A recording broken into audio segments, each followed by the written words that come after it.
In the end, you have to protect yourself at all times. These are the words from Floyd Mayweather Jr. In today's episode, we are focusing on managing relationships. We are Empowered Feminine Guide, and we are here to empower the 21st century woman. Yes, let's talk about it. Managing relationships. Relationships anogona kukuputsa kusara usisiri kana munhu, but at the same time anokwanisa kumanagwa in a way that is an advantage to you. So what do you do in a way that makes you feel protected and no one takes advantage of you? I'm sure many of us have experienced this, whereby we have friendships, we have our husbands, we have our sisters taking advantage of us. But where do we draw the line? This is the discussion today. If you have never seen any of our videos, welcome to this platform. Make sure you go through our Facebook and our YouTube, subscribe, and scroll through all the videos we have produced before. Today with me on the platform, I have Tarisa Muzoba. Right.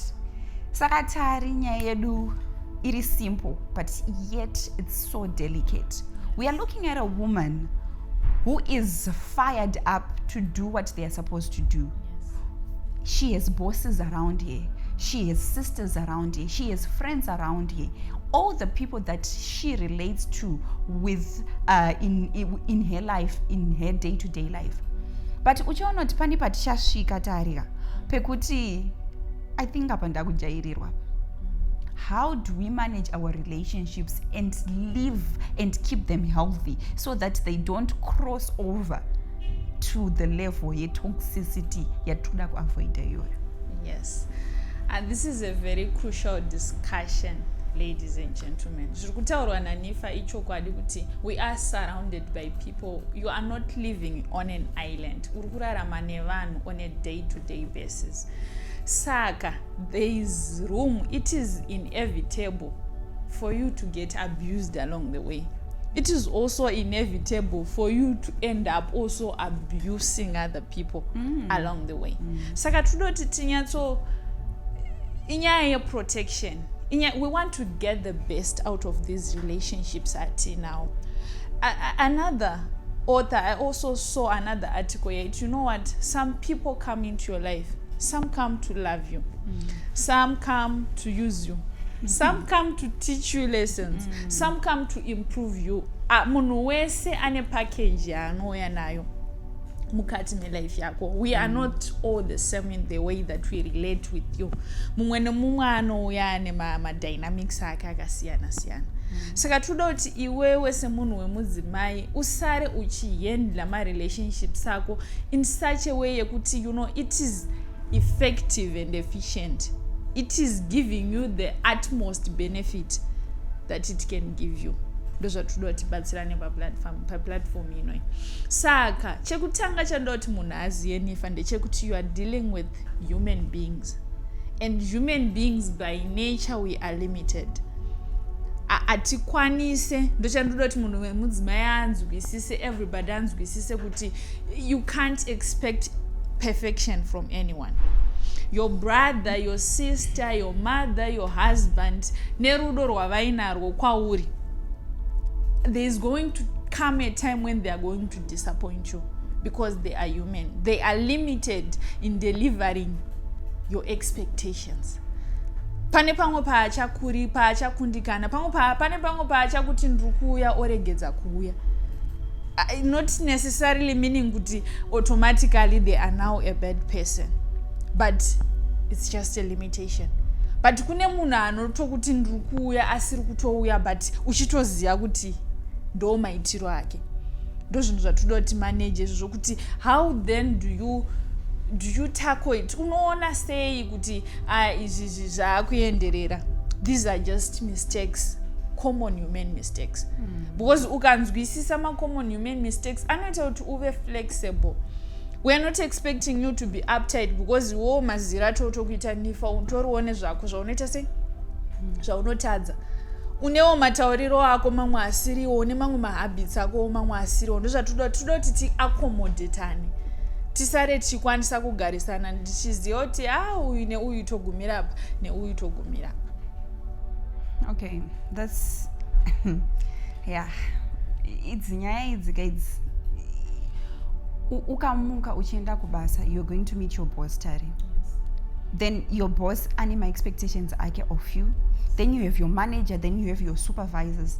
Ndango mention vanhu 3. These are 3 different people, but vanhu vauri kufanira kushanda now. Then you have your colleagues. Then wabva ipapo uri kuenda kulunch, kuna waiter, kuna waitress, kuna till operator, kunani. Uri kudhila nevanhu. During your work, if you are direct hands-on with clientele, with customers, vachauya in their different personalities. You go back home, maybe uchiri pa stage yekuloja, kuna landlord. Or maybe makaitwa sublet, or you're sharing. So you realize that as we are living our day-to-day lives, it's all surrounded by people with different personalities. And now, as a woman, you want to thrive in your workplace. You want to thrive in your own marriage. You want to thrive. It's a lot. Yes, it's a lot. Tibatsiri. Pane mangu unyosonoti aiwa landlord waundijairira. Yes, vanhu vanojairira kutaura chokwadi. Vanhu vanotoita kupima vanhu, so I figured kuti vanhu vanotoziva vanhu vekuitira zvinhu. With time. Ndaimbofunga kuti everything is just coincidence. Zvinhu zvangoitika ipapo. But people know. Vanhu kana vachida kutaura nyaya yemari yaaju iri kudiwa but yanga isina kutaurwa in time. Yakudiwa vanotoziva kuti kuna nhinga hatisvike nenyaya dzakadai. So vanotokubvunza kuti kose makanyarara pesa apa. Kune munhu asingatotolarete izvozvo and is well known for that. Kune mumwe munhu anongoita get along with anything and everything. But my relationships kuti ukwanise kuma-manager, I think the first stage is to know your responsibility. In every setup that you find yourself in, you have a responsibility in that setup. Make sure kuti iwewe before anything else, you are performing. You are doing what is expected of you in that setup. Uri kutoita zvauri kutarisirwa, wataura kuti uri kuenda kubasa, wataura kuti uchadzoka una landlord, uchitoloja uchisvika pamba pevanhu unotonoudzwa kuti panapa tinodai, juti tinoita so, chakadai hatite panapa. Kune vamwe vanhuwo vanoda ivo vacho vanoda kuita unge vasiri kuziva kuti what are they expected of. You have employees wekuti anoenda kubasa but is not even doing the work that is supposed to do. That is not a good thing. Saka chekutanga, in every form of interaction that you find yourself in, make sure you are delivering, you are performing your responsibility. Okay, I love where this conversation is going. So, amen of viewers, help us. Pani pandroti tiwe tidzoke ku empowered feminine guide as we are speaking to the 21st century woman. If I get married to a family, into a family, does it mean that Tete automatically is my friend? Does it mean that my in-law is suddenly my friend? Ndikumanikidzwa here kuti ndiite ushamwari hwekuti everyday ndotaura naTete, ndotaura naBamnini. Mukuti chi? Because at the end of the day, I need to maintain this one a healthy relationship. Remember, pane vanhu vakatanga vachitowirirana Tete nemuroora, vachifambirana everyday, vachita vazopedzisira vaita sei? Vadamburana. How do I know when to stay and when to leave? Chiri healthy pama relationships edu in terms of proximity nekufambirana kwatinoita, so that we maintain it. Vato shamwari yangu here Bamnina. Trukuti chi? Trukuti zvona. Friendship vanhu vakawanda vanoikurudzira because friendship generally makes a relationship blossom. Okay. It's for your advantage. Ukutaura kuti marelationship pane vamwe vakatanga vachitori shamwari neshamwari but zvikazoramba. Ukatoenda muperiod yavanga vari shamwari neshamwari, everything is easy kuadressa masituations, kutsiurana panoda kutsiurwa, kutsiuranwa, kuonesana panoda kuonesanwa. It's easy when you are relating as friends rather than mumwe nomwe ari muofisi yake, uyo achiti ndiri muofisi yemuroora, uyo achiti ndiri muofisi zvine rigidness kazvinoita, so nemaweights mamwe ari unnecessary kuti pamwe pacho kubudirana pachena chaiko kunonetsa. kana vanhu vakahandlana from an official ground. But you also have to you are not ausi bound. Just give them the respect that is due to them as bamnini. Give them the respect that is due to them as tete hanzvadzi yemurume wako.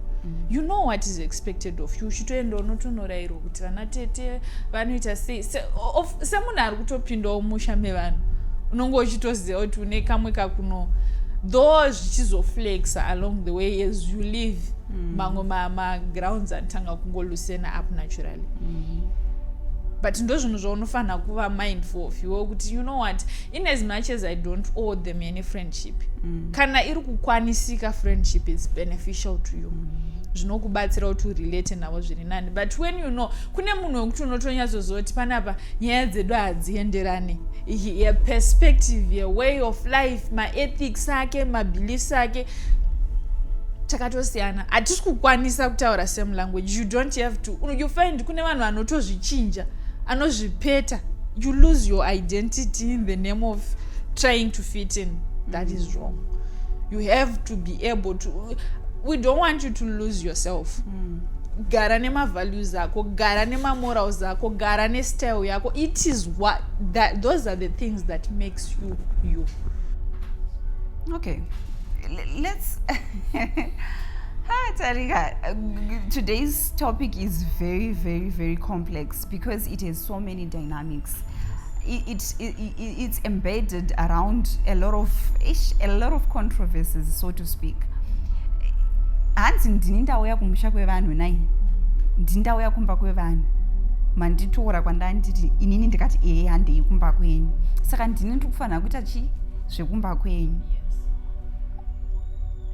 Pane culture yeko yauri kufanira kuita chi adjust to. But now the 21st century woman ndikuona kunge ane dambudziko ipapo, because anofila kuti anokwanisa kubva nedress code yake yekumba kwavo, ouya kumba kwevana achitoti isusu araraumba kwedu havatombosungi mazambia zvamuri kutitisa panapa. Asi dotosunga zambia racho. Is it wisdom for you to come and fit into that family? Or is it foolishness, so to speak? Kuti ukatoona watobvuma zvavanotoda izvozvo ziva kuti haufe wakaflex along the way. When is the right time to start flexing, if there is any time like that? Unongosvika uchiti iyoyo nzira iyoyo Jehovah ndiyoyo. Okay, ma couples akawanda in this era. I'm seeing kuti vanhu vakawanda variko vanogara nevabereki, but vakawanda vacho people choose and opt to move out, voenda kwavo vega. So it is then a critical and a very crucial and unfortunate scenario for someone ari kufanira kugara achinge achitogara in the same house nema in-laws acho, vekuti vanhu vari kutogara navo, you know, the fitting in is not only for a short period of time, it's now it has to be a lifestyle. That is the difficult part. But iwewe wonzwisisa kuti ndo patichiri. Pane zvinhu zvekuti ukada uramba uchita rigid, pane nharo dzisingabatsiri. Pane nharo dzekuti unoziva kuti munomuchapesera tangotsamwisana, uya angonorara, uya aramwa sadza, uya matensions haasi good generally. So in those situations ekuti makatogara ndo pamuri, I advise kuti kana pane zvinhu zviri extreme zvauri kuona kuti papa try and negotiate through your husband. Kana zvarambawo ndo zviripo until you find your own space, you abide and you go with the flow. Uri mumusha mevanhu. But for varora ava vane dzimba, you know, you find varora vamwe vanenge vachingocomplaina vachingoita se mudzimba dzevanhu. In fact zvinotoitika paunopinda, people test you, they want to see you, they want to see your line of thinking. Zvimwe zvinhu zvakati zvinotoitwa deliberately just so that we know kuti saka kana nyaya dzakadai dziwo unodzibata sei. Akana uchidzokera kumba kwako just flow, unobvei? Handi uri kungoita 2 days 3 days then wadzokera pa10 pako. Saka kana riri Zambia ungange ratokukanganisa 3 days idzodzo zvekuti kutonzwa kuti identity lost. we are dramatic sometimes. Isusu varora vacho, we tend to be very dramatic. Tikuda kungoramba zvese, we are in a defense mode. Tikungonzwa kunge toda kubatirirwa, toda kumbunyikidzwa. But sometimes just go with the flow. Indeed. So we are talking about flexibility. Iwewe kuzvidzidzisa kuva a person who is flexible. And remember, takataura kuti during courtship, wanga watombostudy ka family, you know their trends, you know their traditions, you know their culture. So you're supposed to at least have picked one or two things. Zvimwe zvinozowewa masurprise, but kana wakanyatsoti mukei unenge wakutoziva kuti kwandiri kuenda uko vanokoshesa chakati nechakati nechakati. All right, as we go through this episode, let me give a shout out to Mr. Guna. Hey, that man is always sharing our content. Thank you so much for the continued support. Remember, viewers, to like our page, to share the content, to also follow us on our YouTube channel, subscribe, and hit the notification bell so that you don't miss any episode. All right, that being said, let's talk about kanyaya ke friendship. Andinozwa kuti kune mafriends anotora advantage of you. Kutoziva kuti inini ndikaenda kuna Tare ndichitoona Tare zvinhu zvakandiomera, achanzwisisa. And then anzwisisa, ndikazomuudza futi kuti mari yako yawandipa yaya ndaishaya. Achangonzwisisa. Uchanzwisisa kekutanga, unzwisisa kechitu kechitiri kusvikira mari yaya yakutowanda. When do you draw the line kuti aiwa ishamwari yangu zvayo, but apa akuita sei? Akundishandisa. Okay, friendship generally, kugarisana, kubatsirana, kutraya kunzwisisana, you know, stepping into one another's shoes. Kuti unzwisise kuti ko mumwe wangu anganga ari kunzwa sei, zvingange zviri kuita sei. Friendship 101, you are there for me, I'm there for you. I don't advocate my relationships. Ariko my relationships why? Ekuti you are just giving. You're always the one. You know Zama. Initiate everything. Yes. My friends unotomaziya ndiwo unoposta, ndiwo unozikanwa kwavo, ndiwo unopaita sei, you know it. Vanhu vakawanda vanozviziva, but attachment inenge yakuramba unoramba uchinzwa kuda kudzokera, because you know you have been friends for so long, you already know too much about each other and stuff. But you know, this is not right. Inini I advocate for a give and take friendship. Pandrukukupa, if I show up for you, you have to show up for me. But kune ma friends ekuti vanongokutsvaga kana zviri convenient. Pane chiri kudiwa. Kune vari kone kutaka kufonera so ndozoti. Pane zvaari kuda. Oro tufaroti handina mari. Kana chiti. Because you know, ndozvinotiratidza kuti vanhu we know, but you know, I've also studied and observed kuti my relationships akawanda ari sort of abusive to us. Anonetsa kuti budei so, because those people have the way of making you feel like no one can tolerate you here the way that they do. Vanokuita ngori ka burden like in their activities. Vanenge vachikuita kunge munhu ari you are too much in your capacity zvekuti you know I'm actually doing you a favor by being around you. Saka you develop that attachment, unonge uchitya kuti manje ndikabva panoita sei. But my friends ekuti ndori kungotora okay. Let's also talk about friendships whereby also my friendships anotanga nekuti taenda ku high school days.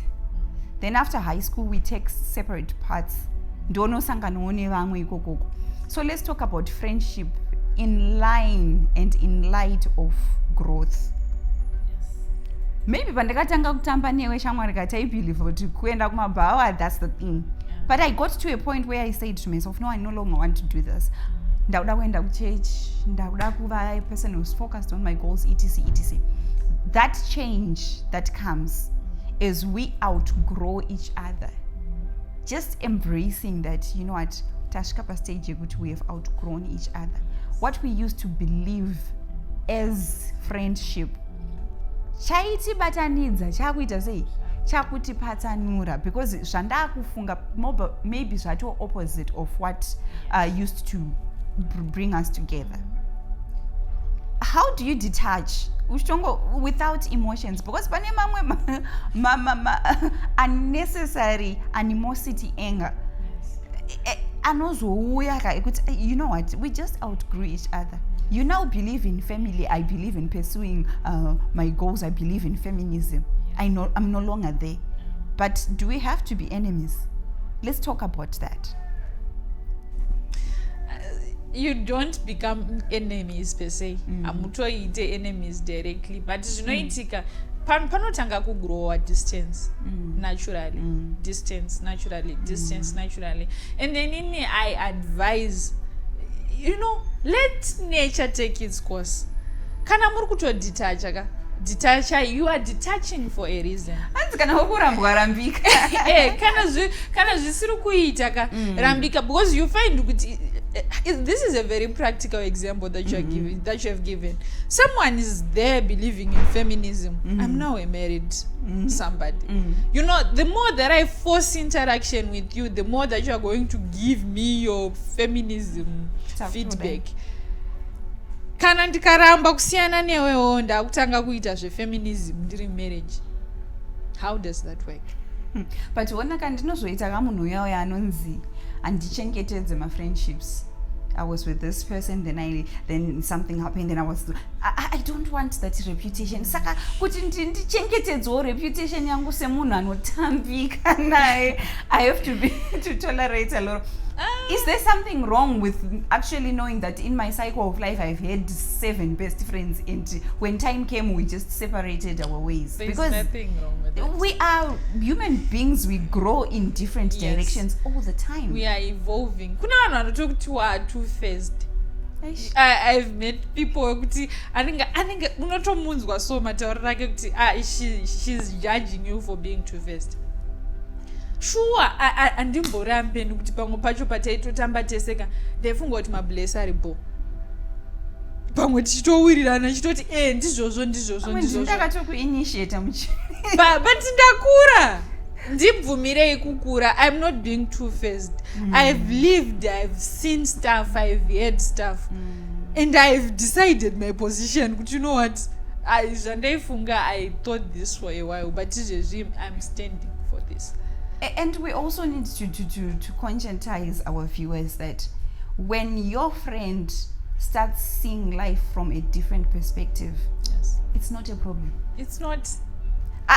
Aistombori nyaya yekutogara pasi wotangoti but taizodayo soti haachadaro, full stop. I think it also comes back to a sense where someone doesn't have self-identity. Yes. Awuna self-worth yekuti you always have to be attached to someone. The only way that you can identify yourself is in that friendship. Exactly. Awukwanise kuzvimirira wega. And a lot of people are afraid to be on their own because anenge achiti ameno kakakaka pane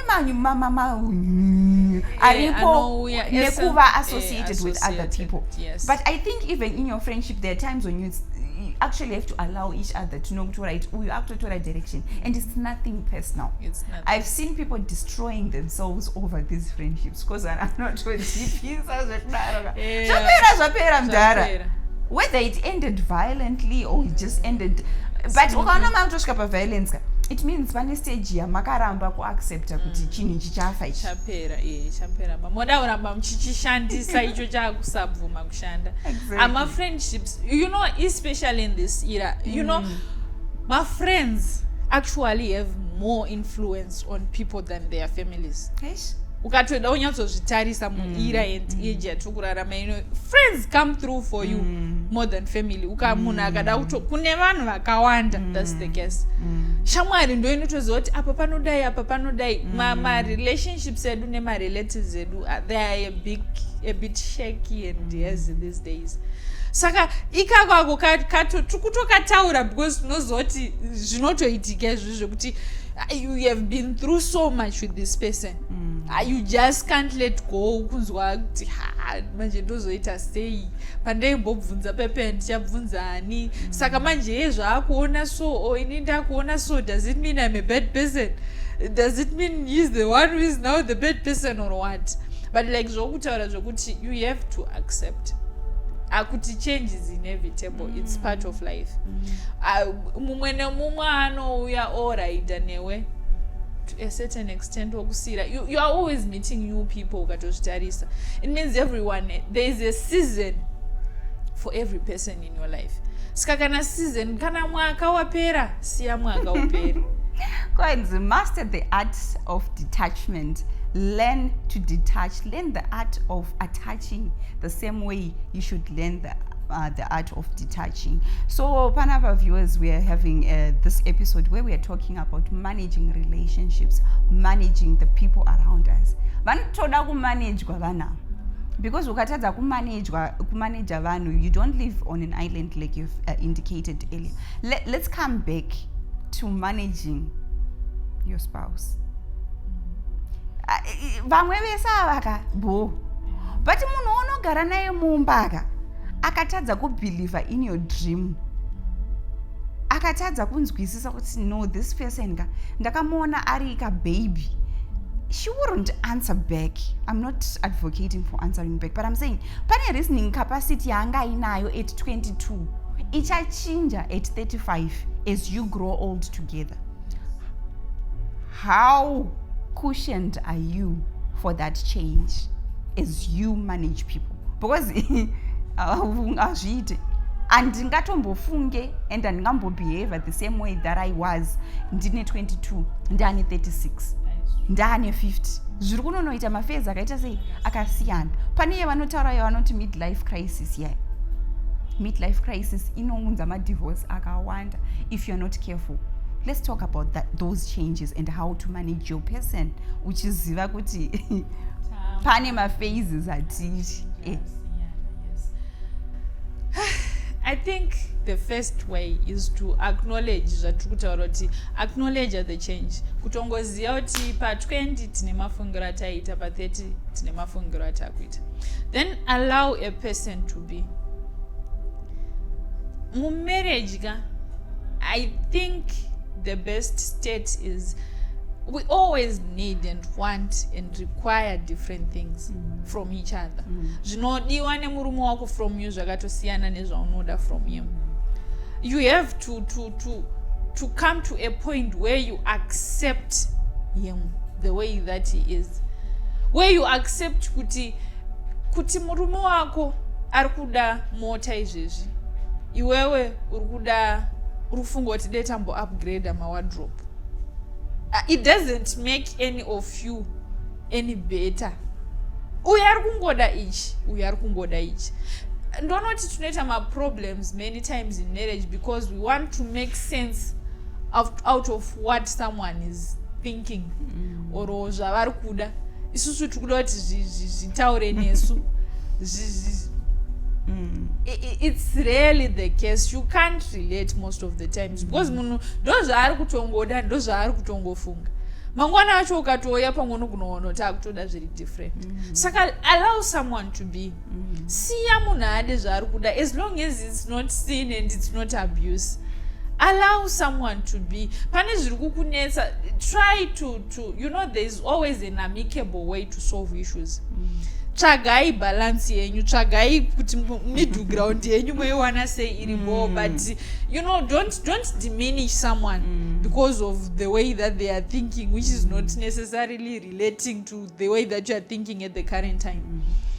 Saka ndo zvega zviripo pa midlife crisis nyekuti mwakumberi stereki mwari masure stereki. Une mafungiro ako andiri kufunga kuti asiriwo, tane mapressures mamwe awanda nechizvobva zvasangana zvobva zvangoti but if you give that room of letting your spouse be, musiye aite. Kana nguva iyo ari kufarira zvokuona bhora stereki, musiye aone bhora. Let's look at this issue in context ye sibling rivalry. I'm thinking ndokwazvinobva ikoko kuti makakura muchingozani fakangoreka munhu kanogara pakuona kakanyarara. She wouldn't answer back, she wouldn't state facts, so each time I go back to my family, pane change yaitika. But I'm not focusing on the family part.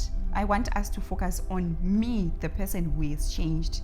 As I go back to my family handiti kana takura ma-frequent visits haisisiri family time yakawanda day to day. Toda kuti tibatanidze family without rubbing it in their faces kuti I'm now changed, I'm now mature, because pane kamwe kamuitiro unogona usina intention iyoyo, but pane zvimwe zvekuti ungaita rubbing it in kuti you know what, I've made it, I've this, I've that. How then do you blend in? Because uri kungoenda 2 days 3 days 1 week or so, ungatadza here kungoblenda in ngobva utoti nanje totakure mugome inini kana wakakurira kumusha for example. Let's talk to the person ari kutozviona ega kuti when I go back home I realize that I'm a stranger in my own home, I'm a stranger to my own family. Let's talk to that person so that anoblenda in asanyanye kudaiwo so, but at the same time akazviona kuti vanhu vari kuzviona kuti ndadai awane way yaanozvihandla so that we maintain that family as a unit.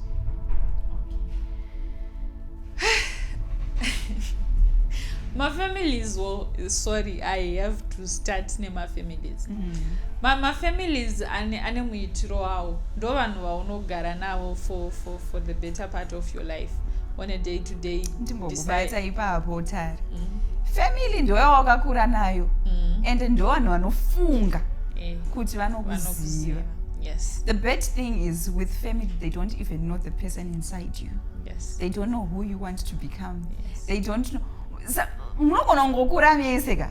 Muzitoshamiswa kuti saka nifa. Saka tari. Saka zviri kufamba sei. So let's talk about this with that in mind.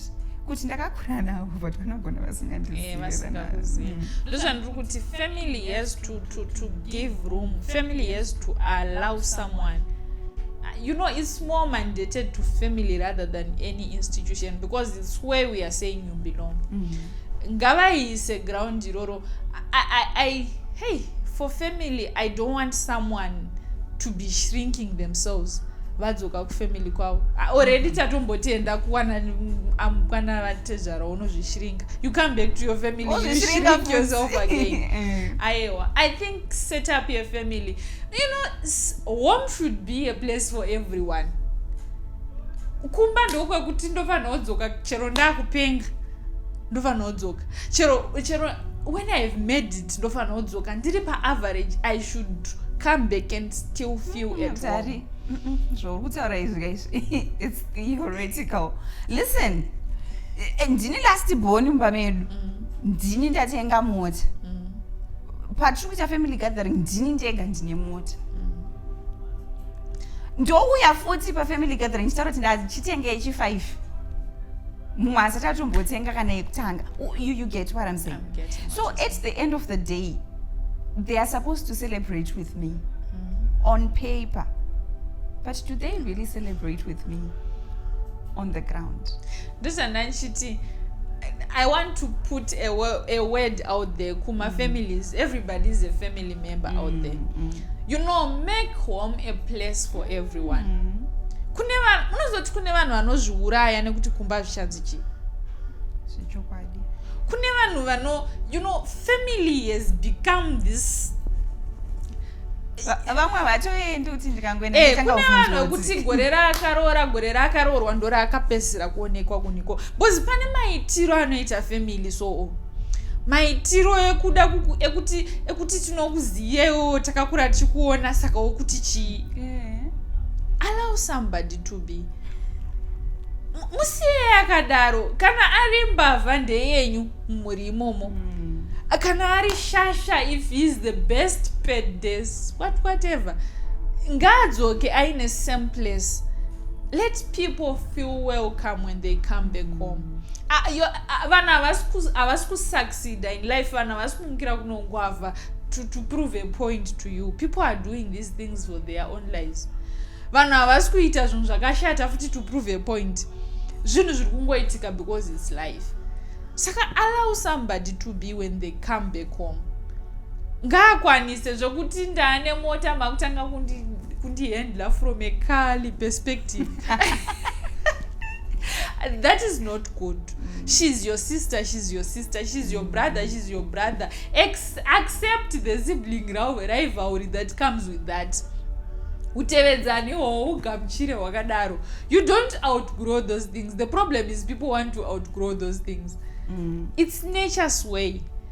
And let's remember that every family is going to have its own one person achabudirira stereki and one person achatadza kubudirira.